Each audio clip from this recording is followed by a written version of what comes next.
예, 인하대 성폭행 사건 당시 정황들이 뒤늦게 알려지면서 점점 안타까워지고 있습니다. 숨진 여학생이 추락 후에 1시간 넘게 피를 흘린 상태로 방치가 됐던 것으로 뒤늦게 알려졌습니다.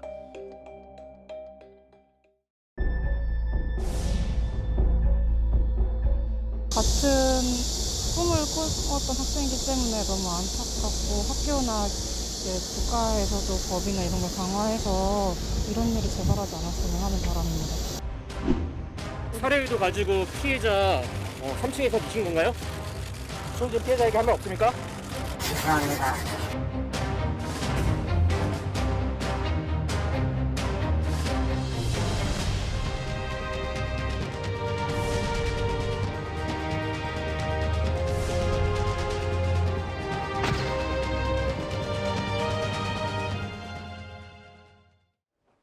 보면 볼수록 화도 나고요. 답답하기도 하고 안타깝기도 하고. 당시 상황을 시간대별로 다시 짚어볼 수밖에 없는 게 당시 새벽 3시 49분경에 피해자가 건물 앞에 쓰러진 채 발견이 됐는데 4시 15분경에 119 구급대가 병원으로 이송했다. 그런데 의식은 없었지만 약한 호흡과 맥박이 있었다. 방치되지 않았다면 살릴 수 있었다 이 얘기네요.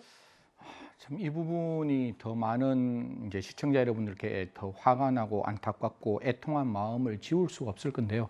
지금 경찰이 정확하게 밝히고 있지는 않지만 뭐 휴대폰의 포렌식이라든가 그다음에 이 가해의 사람이 어떻게 동선을 움직이는 걸 확인하다 보면 지금 1시 30분쯤에 들어갔다라는 거잖아요. 근데 피해자가 이제 사경을 헤매고 이제 추락했는 것은 3시 49분경이다. 그러면 물경 한 2시간, 3시간 정도의 2시간 정도, 3시간 정도의 시간이 비어 있으니까 이 사이 어떤 시점에 피해자가 추락했다라고 추정할 수 있고, 제가 사실 그 휴대폰 그 기록을 보면 조금 더 정확하게 몇 시쯤 추락했는 거는 더 나중에 이제 경찰이 밝힐 수 있을 것 같은데요.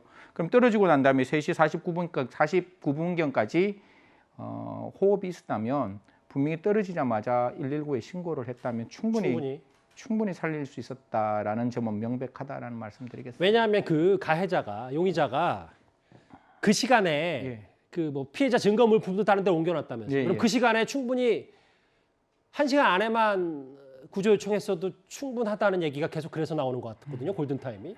저는 바로 전화했어야 된다는 거죠. 이게 어떤 상황이 어떻게 됐다 할지라도 자기 친구고 같은 학교에 있는 동료잖아요. 그게 정말 몹쓸 짓을 했다 할지라도 그게 추락을 했다면 사람인 이상 신고를 해서 목숨을 구하는 게 원칙이었음에도 불구하고, 인간이 해야 될 행동이었음에도 불구하고 정말 알고도 신고를 하지 아니하였다면 1시간의 문제가 아니라 정말 죄질이 정말 나쁠 수밖에 없는 범죄 현장이다라는 말씀드리겠습니다. 용의자가 나중에 만취 상태에서 그랬다라고 하는 것도 전혀 이유가 되지 않는 거죠, 그러면?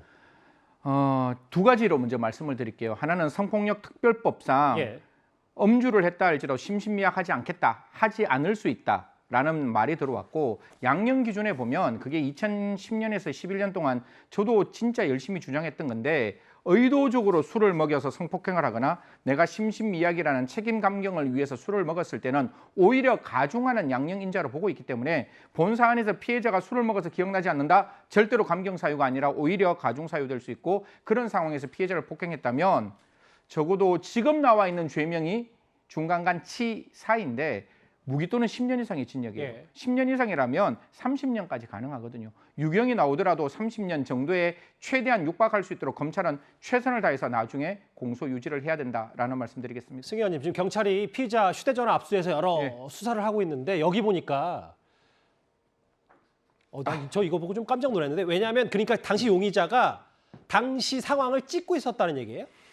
두 가지 측면을 정확히 말씀드리겠습니다. 동영상이 정확히 촬영된 것은 아직 확인해야 되는데 음성은 정확히 있었다. 그러니까 그 말을 했는 목소리는 정확히 있었다고 하는데, 저는 이 부분이 굉장히 소름 끼치는 대목인 게, 자기가 나중에 성폭행을 했다는 걸 그러니까 달리 말하기 위해서 의도적으로 녹음했는 건지 아니면 그 상황을 즐기기 위해서 녹음했는지는 분명히 밝혀야 되는 거죠. 둘 다 나쁜 거네요. 그렇죠. 둘 다 나쁜 거고, 이게 사실 우리가 준자가 붙는 범죄가 그렇게 좋지 않습니다. 이게 한거 불가능한 상태를 이용해서 성적 자기 결정의 자유를 침해하는 범죄를 하면서 그 피해자의 목소리를 녹음했다는 것은 어떠한 이유로도 용서받을 수 없는 행동이라고 말씀드리겠습니다. 정리를 해볼게요. 중간 정리. 그러니까 피해자 밀지 않았다고 지금 여러 차례 진술하고 있고 3층에서 네, 옷 다른 곳에 버리고 도주했다. 그런데 그때 당시에 살아있을 개연성이 크다. 많다. 휴대전화 놓고 가서 덜미. 이건 뭐 자수가 아니다라는 그렇죠. 승 의원님이 직접 뭐 그런 설명도 해주셨고요. 네네.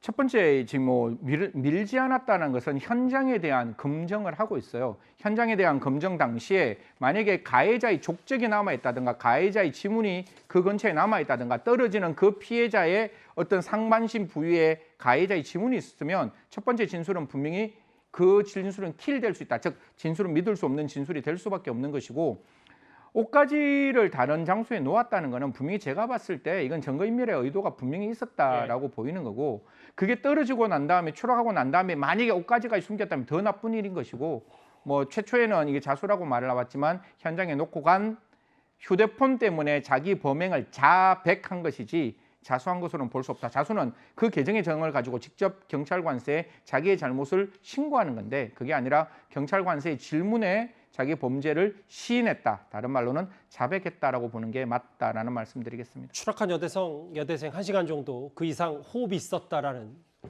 정말 안타까운 얘기까지 만나봤습니다.